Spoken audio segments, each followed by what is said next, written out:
Welcome. This is the video for the DC metering circuits unit.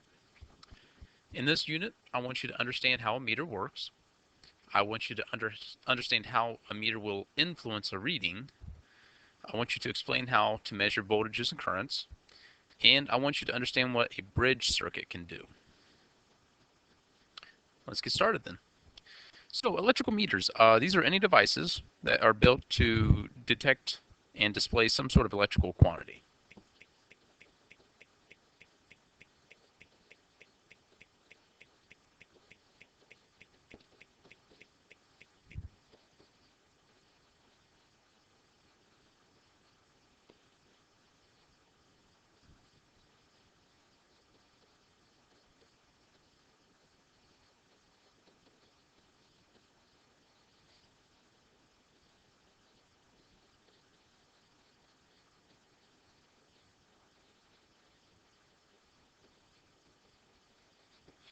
So by electrical quantity, basically we're talking about volts, so voltmeter, amps, so an ammeter,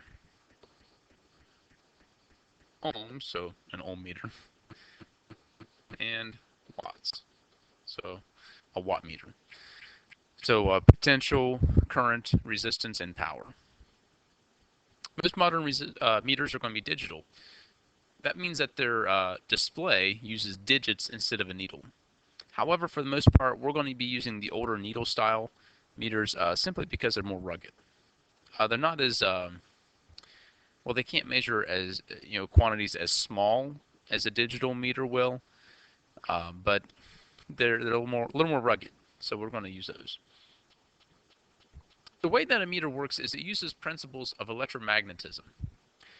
Now, when a current flows through a wire, it creates this magnetic field around it. And this magnetic field, the strength of it, well, first off, it's perpendicular to the current flow. So here I have a picture, and we can see that the current is flowing through the wire, and it's creating this magnetic field around it. One way we have of predicting the magnetic field is something called the right-hand rule. If you use your thumb and have your thumb point in the direction of the current, the way your fingers curl around the wire, that's the direction of the magnetic field. Now, a stronger current leads to a stronger magnetic field.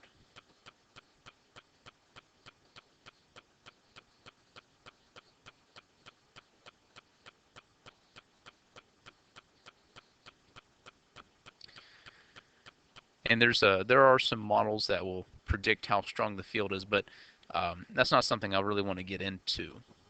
But I do want you to understand that moving current or charges moving through a wire do produce a magnetic field.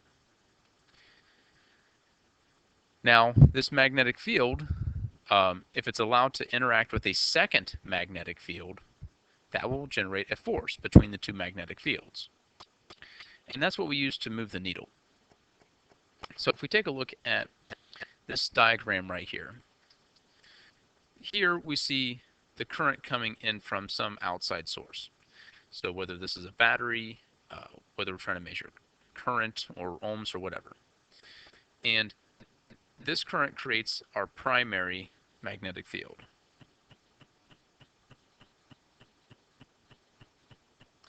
Surrounding this coil of wire, we have a second magnet with a north and south pole. This makes our secondary magnetic field. So as the primary magnetic field interacts with the secondary, there's a force generated, and it causes the needle to move. Now, we always want the needle to go back to zero, so that's why we have a restoring spring that once the primary, the current causing the primary magnetic field, once that's turned off, this spring will cause the needle to go back to zero. That's basically how these meters work. Whether it's a voltmeter, an ammeter, ohm meter, that's basically how these meters work. And it's a very simple design, and all you have to do after you understand how it works is, calibrate it using resistors and, some creative engineering. The next thing I want to talk about then is how the voltmeter will impact a circuit, how it will impact your measurement. Now, every meter will impact the circuit it's measuring to some extent. Think about a tire and how you're measuring how much pressure is inside of a tire. When you put that gauge on your tire to measure the pressure inside of it, that gauge will use some of the air inside the tire. The air goes from the tire into the gauge to operate the gauge. Now, what that means is every time you take a measurement of the air pressure in the tire drops by just a little bit because you're using some of the air inside the tire to operate the gauge. Now, we can minimize this by designing a very good tire gauge, one that uses the least amount of air. Well, electrical meters do the same thing. They use a little bit of the electricity to make their measurement. Now, voltmeters are always connected parallel with the component that they're measuring. So we always put the leads across the resistor or across the light bulb, across the motor, or across the battery. It's always parallel. And this can affect the circuit we're looking at. So let's take a look at this first voltage divider where we have two resistors in series. The input voltage we see is 24 volts. R1 is 250 mega ohms, and R2 is 250 mega ohms. And hopefully you can see that since both resistors are the same, that this V out should be 12 volts. I should have a potential or a voltage drop of 12 volts across R1 and across R2 because they have the same value of resistance. That's what it should be theoretically. Now, let's say, though, that the voltmeter we're using has a resistance of 10 mega ohms. And this is a common amount for some modern digital voltmeters. What would the meter read then? Well, if that's the case, we have to treat this voltmeter like a resistor that has 10 mega ohms of resistance. So just like we have in the past, the first thing we need to do is find the equivalent resistance. So I got R1, which is 250 mega. Now, mega means 10 to the 6th because mega is million. And now I have two parallel resistors. One that's 250 million ohms, and one that is 10 million ohms. So then my equivalent resistance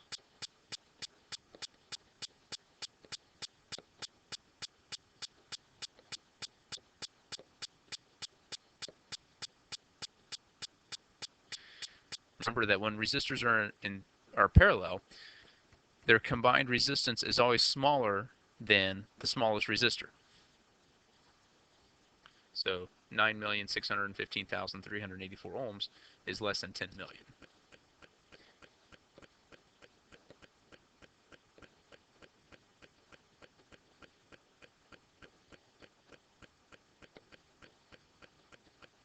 So there's my equivalent resistance. I will now use that to calculate the current through the circuit.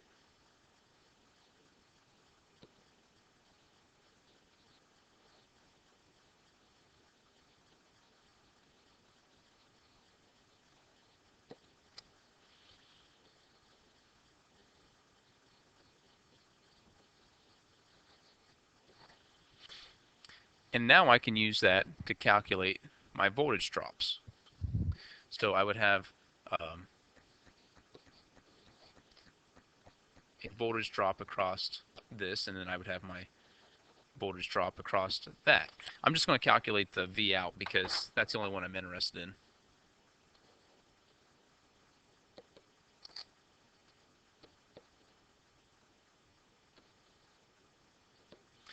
Now the current was 9.24 times 10 to the negative 8th amps. The resistance, though, is across both of these resistors, which was the 9 million. So I have to multiply this by my 9,615,000. So this voltmeter then would measure a voltage of 0.89 volts. A far cry from 12 volts. Because remember, ideally that V out should have been measuring 12 volts. But if we include the resistance of the voltmeter, it's only going to measure 0.89 volts. That's a problem. Now, this voltmeter, it's not like it has a brain. It has no way of knowing that there was a potential of 12 volts across that lower resistor. However, the act of attaching a voltmeter to the circuit makes it a part of the circuit. And the voltmeter's own resistance will alter the resistance ratio of that circuit, and it will change what it should be measuring. Now, this effect, then, it's called loading. It's present to some degree in every voltage measurement you will ever take. Now, the scenario that I just shown you was a worst-case scenario with a voltmeter resistance that was substantially lower than the resistance of the two resistors. Now, it's kind of counterintuitive then, but to have less loading, we need to have a higher voltmeter resistance. There are also some other techniques available to reduce loading in more modern voltmeters, but I didn't want to get into that so much because we're using the older style. So let's go back up and let's take a look at this example then. Notice that if the resistance of the voltmeter were to be higher, this value right here would become higher, and then we would, the equivalent resistance would become higher, which means that the current would become lower, which means that that would have been closer to 12 volts. So, take a look at the circuit again and really see if you can see how a higher resistance on the voltmeter would reduce the amount of loading that's being placed on this circuit. That concludes this video.